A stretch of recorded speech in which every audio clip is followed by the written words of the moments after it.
the ball on the ground and pass it in. At least from the right fullback. I want it on the ground, passed in. It's called kick-ins. On the ground, passed in. Yes. Not allowed to serve it into the box, because otherwise those are all corner kicks as well. Just pass it in and let's play. Right. Wait. Pass it in. You're not allowed to, serve it into the box? Yeah, because otherwise, again, those are all going to be corner kicks. Every time it goes out of bounds, you're going to just kick it into the box. Right. That's a huge advantage. Why can't you? Yeah, it's a huge advantage, but it's the only way they're going to score in a lot of cases. No, corners are special. You got the ball over the end line. That's a corner. I'm not going to give you a corner every time it goes out of bounds. I'm saying it's out of bounds, put it on the ground. When we play indoor, that's the rule. You put it on the ground, you pass it in. Okay, but indoor is a different game. Yes, but I'm saying take that rule and apply it to outdoor. Why? But why? Suddenly, Dave, the goon can't play. No one wants the goon anymore. He's not going to get any minutes. I'm happy. How's the goon going to play? I'm happy. What if I don't have a goon? I don't have a goon. But let's say my daughter was a goon, all right? Okay. She's not. She can't throw to save her life. But if she was, find another sport. Volleyball, you need your hands to throw it. Can't play. Baseball, softball. But here's my question: why don't they just call it? If they make you throw it over your head, if it then becomes a skill, why don't they just call it as it's written? Well, do they call it in the pros? I think no, but that's the thing. The pros don't have guys like that. There might be two teams if you watch in Europe that have one guy like that. But when I go to a game and I watch a game, I don't see anybody throwing it off their shoulder. I see everybody throwing it over the top. Am I wrong?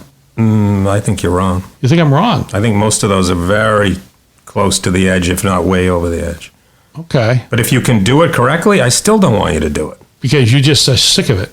I hate it. Yeah. But you could throw the ball. If you could throw the ball from out of bounds into the box. From midfield, I've seen kids do it. To create a corner kick situation where somebody can head the ball in, even though they don't head the ball anymore. Then why isn't that an exciting part of soccer? Why would that be considered? It is exciting if he's on your team. Okay, if he's on your team, it's exciting. If he's not on your team, you got to defend it. Yeah, but I'm saying neutrally, just from watching a game. Yeah. I don't want to see it. All right, fine. All right, so no throw-ins. All right. What other change would you make? The only other change I would make is in the shootouts. Okay. I understand we got to end the game at some point. Yes. People are going to collapse from exhaustion. Yeah. Okay, especially if they punch themselves in the nose before the game, they're tired. Yep. So I would say you're allowed 5 kicks. Yep. But as an option, because they say they want it to represent the game. Yeah. So it's sort of a skills thing. You're shooting, he's saving. But how often is a penalty shot in the game? Every other game, maybe? Yeah. So why not add passing and shooting? So why not have, as instead of one of your shots? Oh, boy. How about a skills competition? Well, it is sort of a skills competition. How about if we put up a little plate on every corner and you have to break the 4 plates? You're on to me. I'm coming there. So I think I talked about this before. In the MLS Mexico skills competition, they did this thing where they serve balls in and the guy would strike it. Yeah. It was really fun to watch. I bet it was. So I'm saying, how about counting that as 2?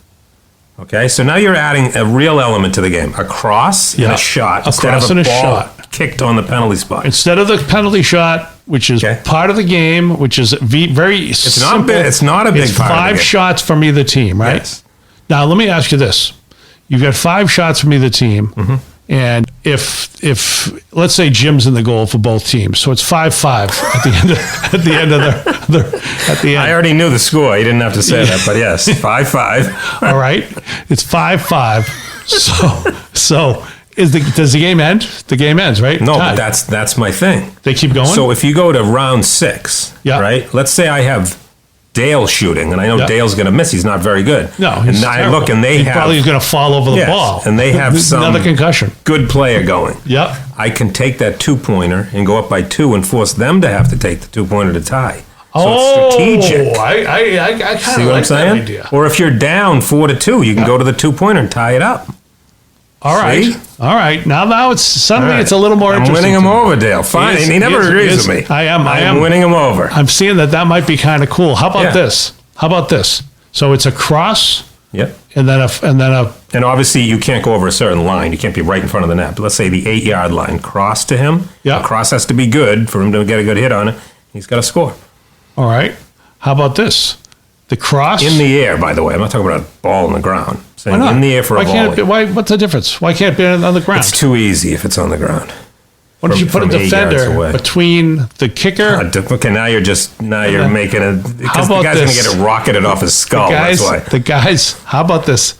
One of the guys has got to be juggling balls. Don't make a mockery of my idea. Stop it. And then we put plates on every corner of the goal. And if you hit a plate, it's an extra. It's 3 points. You get free investments with Rick Spencer if you hit one of the plates. I want it to tie in somehow. I know you do. I know. It doesn't seem like you're forcing the idea. Rick will be there. Rick will be there in his money suit. Congratulations to the winner. You just made him a Tom Hanks character. Look, I might be different. I think we know I'm different. Yes. When shootouts come, I don't watch. I just like the other day we were watching a game on the screen. Tufts was playing locally. They're great, by the way. They're still alive in Division III. They've won the last 4 of the last 5 national titles. You know what else they do with Tufts?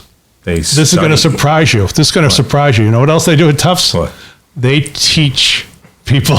They learn. Oh, yes. That's what a college is for, you know. Yes. A lot of people don't realize that. They think it's just for the soccer team, but they actually have a school that's attached. Okay, so when the shootout arrived, I just left the room. I said, let me know who wins. And I was at Crowell's game the other day, St. John's Prep Brookline, and it was going to a shootout. And I told my wife, if it gets to a shootout, we'll just leave. I don't really care to watch. It's boring. But I think if you add my thing, it's a little more exciting. I think it would be. You know? I think it would be. You mean your thing where it's a cross, it's 2 points, and then if you hit the plate, it'll be a 3rd point. Yeah. Any other rules changes or just like those two? Well, I kind of think if you sub out of a game, I don't know why you can't go back in. Why are we doing that? Because it's the fitness of the players. It's your. I thought the same thing because in the old days, at high school at least, you could sub out just like it was hockey or whatever. Oh, in high school you still can. Okay. In college, if you sub out in the second half, you're done. You can go back in once. Oh, you can go back in college. In the pros, you sub out, you're done. Yeah. Well, what about at least if you sub out in the pros and they go to extra time? Why can't you go back in? It's like a new game. Well, because you're part of the strategy of it is fitness. So let's say this. Let's I can't believe you're defending soccer. And I think a lot of these rules, I didn't get them at first, and now I do. And I think the idea of, let's say I'm in the game, and I've played for, let's say I'm a star player. But I'm this old. Is a reach, but okay. I'm old and I'm out of shape, all right? Yeah. I get to be like, 3/4 of the way, because you see this sometimes, and all of a sudden, boom, we're gonna take out Beckham and we're gonna put in Paul Nardizzi. The idea of it is, I'm gassed, you're fresh, so we're putting in the fresh legs. But if we just let me rest and then put me back in, I mean, the peril of taking me out is not as great, and the strategy of when to take me out and replace me with fresh legs is it's a lot easier. Well, if you like it, then why don't you want to see, or do you want to see it in other sports? You take out Larry Bird, he can't go back in the game. No, I think it's a different sport. They both involve fitness. Soccer is the beautiful game, Paul. It's the beautiful game, and part of what makes it beautiful is this decision that coaches have to make. Once I take you out, you're gone. So how long do I go without taking you out? How long do I take the chance? It's like to a certain extent, it's like pinch running for the DH in baseball. I don't know. I just don't think you have to send him back in. I think that bit of strategy is pretty good. You want to go to Division I college brackets? So you have today is Selection Monday. Another rule change? Selection Monday. Any other rule changes you like? Oh, next week I might have one. All right. I'll cook up a couple more. I would like them to wear hats. I think it'd be nice.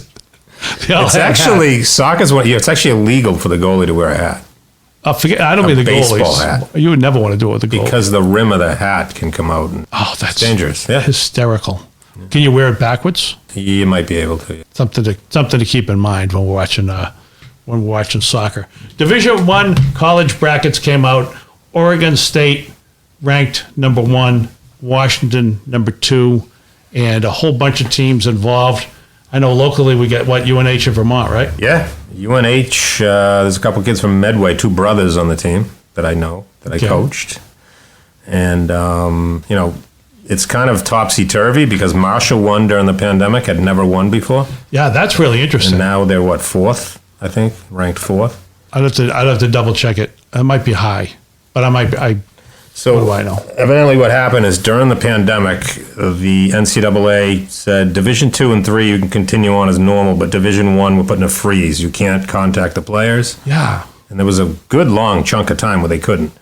And then they said that they couldn't even go to camps off campus. So if you knew the kid was going to be at a camp over here, you couldn't go. Yeah. If you knew he was going to be at a tournament, you could. So I think recruiting was probably messed up, which is why you're seeing some schools that you're not used to seeing. And I wouldn't be surprised if some teams that did well actually cheated. Said, well, we got to get someone to that camp. Come on. I can't go. College programs cheating soccer. Yeah, imagine that. Yeah. You're amazing. You're so cynical. You're so cynical.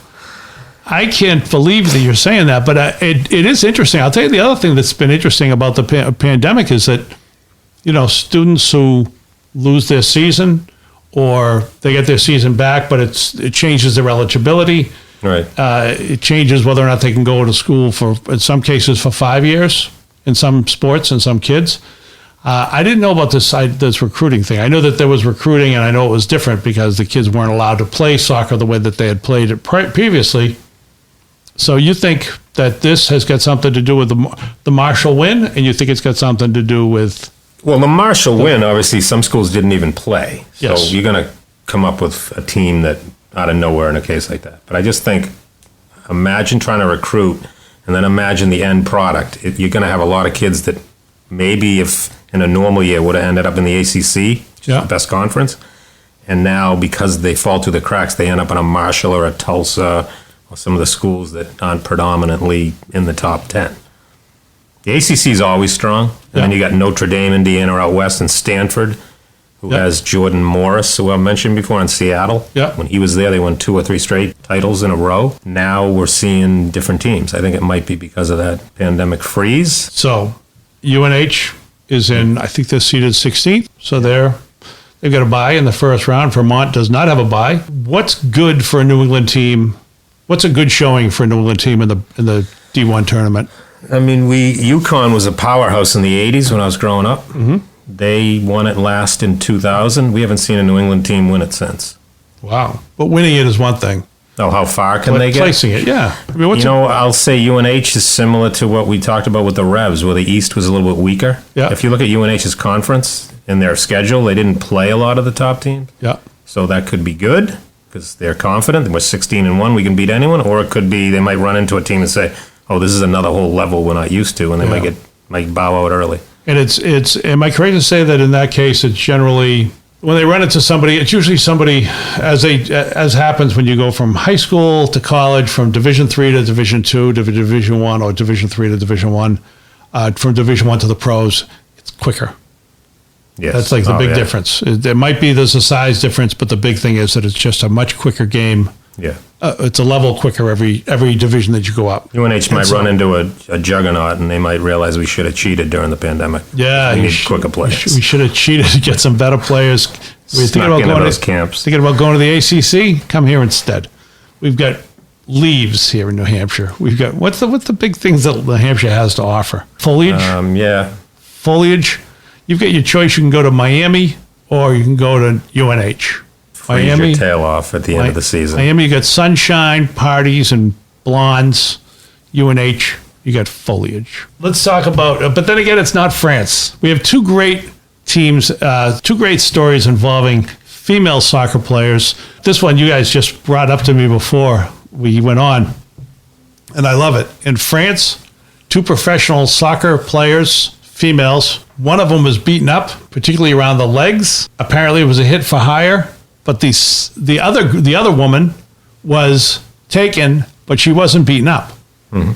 And now she's seen as a person of interest. Yeah, she was arrested the next day. She was arrested. It wasn't just that they called her. But they're saying that she's alleged to have something to do with it, but they're not charging her yet with the crime.